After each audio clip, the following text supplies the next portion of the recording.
how to enable or disable upcycle digital zoom in camera on Samsung S26 Ultra. Let's start the video. First of all, go to app library. Here click on settings app. Now in setting, click on this 4 dot icon. After click on this 4 dot icon, click on settings icon.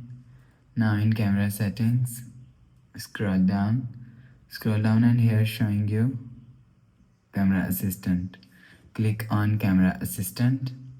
After click on camera assistant, scroll down to end, click on advanced resolution option. After click on advanced resolution option and you will see upcycle digital zoom is here. If you want to enable upcycle digital zoom, so turn on this button. After turn on this button, upcycle digital zoom is enabled. If you want to disable upcycle digital zoom, so turn off this button. After turn off this button, upcycle digital zoom is disabled.